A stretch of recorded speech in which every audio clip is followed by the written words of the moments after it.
Prezados telespectadores, o programa Visão Espírita retorna aos nossos lares com muita alegria. Bem-vindos. Hoje temos em nossos estúdios André Zola. Iremos conversar a respeito do tema família. André, bem-vindo. Muito obrigado, Wilson. André, estamos recém-saídos de um programa comemorativo do Dia dos Pais. E tivemos a oportunidade de conversarmos também um pouco a respeito do programa comemorativo do Dia das Mães, que foram dois programas bem emocionantes. Daí a decisão do tema de hoje, conversarmos a respeito de família. André, existe uma expressão popular que nos diz que os casamentos se fazem no céu. A doutrina espírita se aproxima muito dessa expressão, ou então, ou melhor, o ideal de família para a doutrina espírita se aproxima muito dessa expressão. Você poderia nos comentar, fazer um comentário a respeito do ideal de família para a doutrina espírita? O ideal de família para a doutrina espírita retrata o processo evolutivo ao qual nós somos submetidos quando reencarnamos. Por quê? A nossa vida, ela tem que ser seguida de várias situações, de várias vivências, de vários aprendizados. Quando a família, que é a célula máter da sociedade, e da onde tudo começa, tudo se deriva, e isso nós deixamos muito claro em várias oportunidades, resgatamos que as famílias fazem parte de um projeto reencarnatório individual de cada um. Então a expressão popular de que os casamentos se fazem no céu, de realmente quando nós reencarnamos, nós nascemos com uma proposta, com um projeto, com um plano de vida. E esse plano de vida, nós temos o livre-arbítrio. E esse livre-arbítrio vai nos levar a um determinado momento a formarmos uma família. Quando somos levados a formar uma família e chegamos participando de uma família e depois vamos formar a nossa família, nós entramos no projeto divino de evolução do qual nós iremos aprender a compreender, a formatar, a estruturar os nossos sentimentos, nossa intelectualidade, nossa capacidade de convivência, de respeito, de provas, de aprendizado. Então, é ali naquele espaço, né? Por quê? Porque a família nos leva a uma situação interessantíssima, Wilson. Qual é? Tem um dito popular que diz assim: o difícil não é viver, o difícil é conviver. E conviver dentro de um lar, dentro de uma casa, muito próximos uns dos outros, implica na necessidade de você aprender a fazer trocas, aprender a ceder, a respeitar, a entender, porque é tete a tete, é convívio, é ali, é lado a lado. Eu me lembro muito bem que um amigo conta uma história com muita alegria, que ele é uma pessoa de muito conhecimento, trabalhador da lide espírita, divulgador do espiritismo. Ele dizia que ele ia falar e a filha dele sentava na primeira fileira e ficava olhando para ele. Com que ação? Eu quero ver, pai. E ele contava aquilo como algo maravilhoso, hiper agradável, porque era um exercício de família. Claro que todos nós construímos ideais de família de acordo com as nossas formações, com as nossas relações, mas o ideal de família que o Espiritismo traz é o ideal da família cristã. É o ideal da família na relação pautada pelos ensinos de Jesus dentro do Evangelho. Esse ideal de família, ele vai, num determinado momento, criar uma reflexão profunda entre a intensidade com que vivemos atualmente, as ditas necessidades materiais às quais nós somos assolados, impulsionados e empurrados para elas, e a necessidade do amor, né? Do amor ao próximo e mais próximo ainda, né? Que está lá no Evangelho. Isto é o essencial, é a lição de família. É a base do Evangelho do Cristo. É a família citada na própria Bíblia, nos vários profetas e em todos aqueles que escrevem a Bíblia. Então, este é o ideal de família espírita. É o ideal de uma família cristã, numa relação pautada dentro do Evangelho de Jesus. Significa dizer que existe uma direcionalidade. A gente poderia colocar que é a oportunidade da construção de relações sentimentais mais nobres. Vamos tomar esse ponto como, né, ponto de objetivo, de ideal mesmo na construção da família. Por quê? Porque as outras perguntas dizem respeito exatamente ao que a gente está acostumado a ver no nosso dia a dia. E a pergunta seria a seguinte, André. Os ideólogos do prazer, para eles, o sexo é um fim em si mesmo e a sexualidade uma ferramenta de satisfação. Se a construção de uma família estiver pautada simplesmente pelo desejo, ali se põe uma cilada, ali se põe, né, um fim não tão nobre quanto a gente poderia estar compreendendo como nos sinaliza a doutrina espírita. Por favor. Wilson, você colocou algo maravilhoso que é a construção de sentimentos. Me permita fazer um comentário sobre isso, né? A construção dos sentimentos, ela é pautada na troca.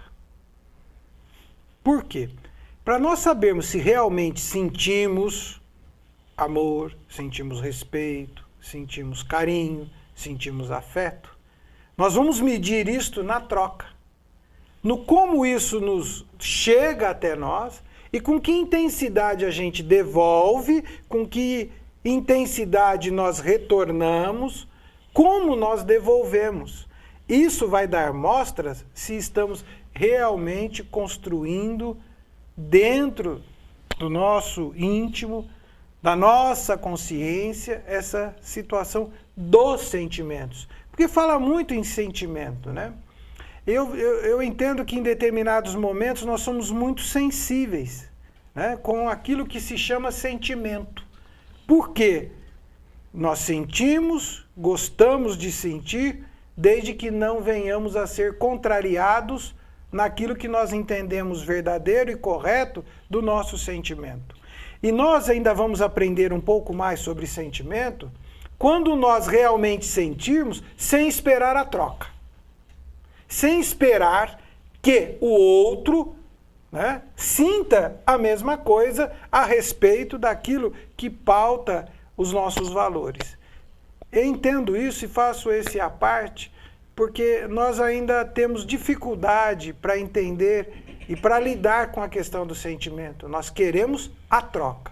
Eu quero ser amado, né, desde que me amem do mesmo jeito. Eu quero ser tolerante desde que me tolerem do mesmo jeito, né? Eu quero ser carinhoso e afetuoso desde que sejam carinhosos e afetuosos do mesmo jeito. Há uns tempos passados, Wilson, circulou na internet, circulou dentro das mídias, né, uma poesia, um poema que inclusive era narrado, tem uma narrativa dele feita pelo Pedro Bial, né? E algo tem naquela narrativa do Pedro Bial, várias, né? Todos os caminhos valem a pena se você não sabe aonde você quer chegar. E lá dentro dessas narrativas, ele coloca uma questão do sentimento, né? Que nós temos dificuldade para entender que os outros nos amam do jeito deles, não do nosso jeito. As pessoas gostam de nós do jeito delas, não do nosso jeito. E isso cria para nós frustrações e decepções.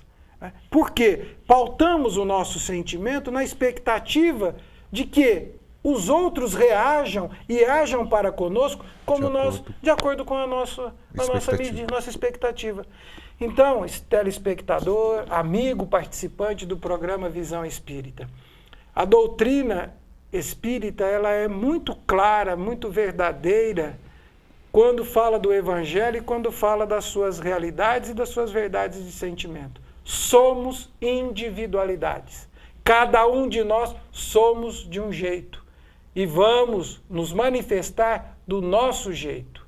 E aceitar o próximo como ele é, principalmente o próximo mais próximo dentro da família, representa estar enobrecendo o seu sentimento. Representa que nós aprendemos e compreendemos que é muito mais importante amar do que ser amado. André, essa oportunidade de construção de relações apoiadas em sentimentos nobres, para muitos pode ficar a impressão que passa a existir a partir do casamento. No entanto, nós sabemos que ela pode se constituir, como já sinalizamos, né, antes mesmo da encarnação, já que os casamentos são planejados, são definidos, decididos no céu, mas num processo também durante a encarnação que seria um namoro. O que você teria a nos dizer a respeito do namoro? Vamos falar de namoro, Wilson, e até resgatando e trazendo um assunto que você colocou sobre os teóricos, né, da questão sexual, né? Esse é um assunto da moda, né? É um assunto que hoje bate à porta de todos nós, ele aí está, e a doutrina espírita vai se posicionar sobre isso. Motivo pelo qual o que nós estamos falando e vamos comentar tem como base um livro do Emmanuel, né, de Emmanuel, Psicografia de Francisco Cândido Xavier, chamado Vida e Sexo, né? Tem uma outra obra muito interessante também dentro do Espiritismo, chamado Sexo e Destino. Tem uma outra obra que também nós estamos pautando as nossas conversas hoje, né, que é a Psicografia de Divaldo Pereira Franco, grande orador e conferencista espírita, né, que fala sobre a adolescência, né, e também da Psicografia de Joana de Ângeles, vai dar o tom sobre este assunto. Sobre este mesmo assunto, nós podemos também entrar no Evangelho, que vamos ter orientações sobre os nossos comportamentos, e dentro do Livro dos Espíritos nós temos a estruturação e explicando a nossa formação a partir da reencarnação. O sexo, ele é parte natural, tanto que no livro 3º de O Livro dos Espíritos, né, entre as leis morais, tem a lei de reprodução. Ou seja, é preciso que haja a relação, que é o método pelo qual moradores que somos deste planeta, a nossa espécie se perpetuará. Ele também vem e tem a característica de produzir em nós satisfação, né? Ela produz no nosso corpo, a partir do momento em que entramos em determinados estágios, deixa em nós um momento prazeroso, né? Só que ele é meio e não fim. Como ele é meio? Por quê? Ele é meio da afetividade, ele é meio das relações, ele é meio da troca, né? E ele não é o fim. Por que que ele não é o fim? É prudente que nós comecemos a olhar para nós mesmos, né? A questão da sexualidade, ela explode a partir do nosso amadurecimento, da dita entrada da adolescência, né? E essa adolescência parece que está começando cada dia que passa mais cedo. Os estímulos que são colocados em todos os meios de comunicação, todos, indistintamente, sobre a questão do sexo, levam a mostrar o seu momento de prazer, só que sexo tem prazer e tem uma vírgula e uma outra palavra. Responsabilidade. Por que responsabilidade, né? Porque nós estamos falando, né, de algo que envolve dois. E isto envolve troca. E isto envolve, em determinados momentos, e em muitos deles, né, envolve expectativas, envolve sonhos, envolve projetos, envolve planos, né? E o que tem ocorrido atualmente com os jovens, né? Com muitos jovens. Ele está se tornando um pouco evasivo. E nós temos trabalhos, né, tem pesquisas e cientistas mostrando que muitos jovens, né, e não só jovens, muitas pessoas, começam a ter aquela sensação de vazio. Ou seja, o ato, o sexo em si, ele tem uma proposta. Terminada aquela proposta, o que ficou? O que ali se conseguiu deixar? Então, para todos aqueles que estão nos ouvindo, para todos aqueles que estão nos assistindo, a doutrina espírita é muito esclarecedora sobre este assunto da sexualidade e do sexo, porque ela vai mostrar, além da matéria, além do corpo físico, ela vai deixar claro para todos nós que somos um espírito que reencarnou nesta existência e que também trazemos vivências sexuais de outras vidas, que deixaram marcas dentro de cada um de nós, em nossos inconscientes, e que se reflete hoje na manifestação dessas nossas relações. Porque quando se fala de reencarnação, que o espírito vem para um novo corpo, ele vem trazendo um corpo novo, uma nova estrutura, mas ele traz o seu psique, o seu interior, ele é o mesmo, que vai viver essa experiência atual, mas vai trazer uma bagagem de outras existências. Se isto foi construído no campo da sexualidade, desta relação, de forma desarmoniosa, de forma desorganizada, isto irá se refletir nesta existência. Irá se refletir no corpo que você tem nesta existência. Será algo a ser educado, reeducado ou aprimorado. Daí, caso você esteja nos ouvindo e esteja diante de estímulos, esteja diante de uma situação que parece te controlar, preocupe-se. Reflita a respeito, porque você pode estar diante de uma situação advinda de outros tempos.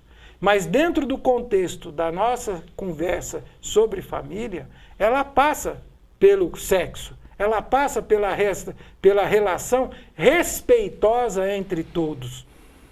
E esta relação respeitosa, ela é construída dentro de que cada um vai entendendo que quer para o outro o que quer para si.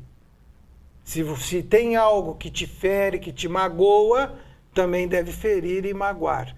E nós precisamos aprender a conversar sobre este assunto sem tabus. Né? Conversar sobre este assunto com muita serenidade e calma. Entrando no campo do jovem, né? E agora voltando à questão do namoro. O namoro, neste aspecto, o sexo é uma parte dele, não é ele. Não é só isso. Mas pautar a relação no prazer sexual é no mínimo arriscado. É no mínimo arriscado. E eu me permito a fazer uma consideração mais firme nesse aspecto. É inconsequente. Lembrando que nós estamos conversando a respeito do ideal de família, da construção de família. Sim. Não? Perfeito. É onde Joana de Ângeles, no livro do Adolescente, ela começa a conversar e mostrar que hoje, quando o jovem começa esse namoro, que é o momento em que você tem para que as pessoas se conheçam, para que elas saibam mais uma a respeito das outras, sobre as expectativas, sobre os sonhos. E ela começa a mostrar que o diálogo dentro da formação da família é essencial e ele ocorre neste momento. Né? Também neste momento que você vai falando, vai conversando, vai construindo o ideal de um do outro. As pessoas vão sabendo o que o outro pensa, vão aprendendo a lidar com isto. Né? Era bom que todos nós, né, passados anos, né, porque os anos irão passar, né? Irão passar para quem é jovem hoje, para quem é maduro, para quem vai se tornar um senhor, um senil, e isso vai passar para todos, né? E vai ficar o quê? O que vai ficar? Né? Vai ficar aquilo que é o valor do espírito. É o valor do espírito que vai ficar. Este irá com você sempre. Terás as vivências, mas o que vai ficar é o valor do espírito. Se nesta construção do valor do espírito ela estiver embasada naquilo que vai, com o tempo, esvaziar, né? Que vai mudar, e aí é onde a gente colocou que isto é inconsequente, virão os reflexos, advirão as situações constrangedoras. As culpas, né? Como dizem muito, virá o sofrimento. Por quê? Porque a base com que se construiu não foi a base do diálogo, do amor, do respeito. É por isso que às vezes no namoro, namorar um não dá certo, namorar outro não dá certo, até que daqui a pouco alguém vai encontrar, mas vai no diálogo. Vai acontecer naturalmente as consequências da relação, da afetividade, isso é normal, isso vai acontecer. Agora, isto não pode ser a causa de uma relação, isto é a consequência.